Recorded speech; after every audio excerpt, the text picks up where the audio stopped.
Good afternoon. Bumalik pala ako dito sa Gateway Mall 2 para sa another Binibining Pilipinas 2025 event.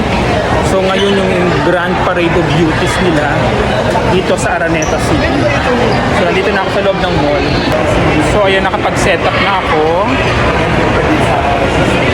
So after ng parade, rarampa uli sila dito sa The Lagoon. Bali sa labas ng Araneta, ng Gateway Mall yung pinaka-parada nila. Mamaya lalabas ako. Dito sa The Lagoon, rarampa ang mga kandidata. Ready na rin ang mga fans para mag-cheers sa kanila. Nandito na ako sa labas ng Gateway Mall kasi mag-uumpisa na ang parada. Nagabang na dito sa labas ng Gateway Mall ang mga fans at supporters na Binibining Pilipinas candidates para sa magaganap na Parade of Beauties. Dahil ilang saglit na lang ay mag-uumpisa na ang kanilang parade.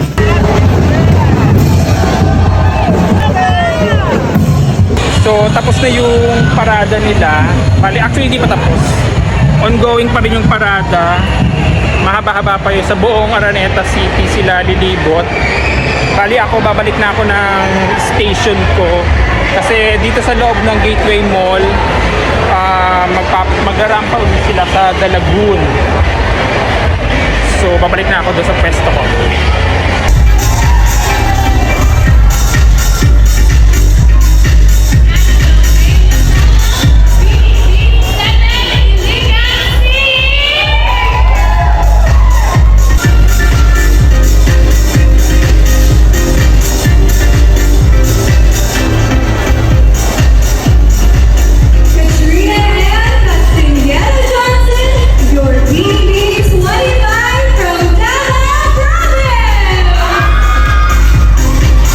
Nasa event din ang mga nanalong Binibining Pilipinas last year.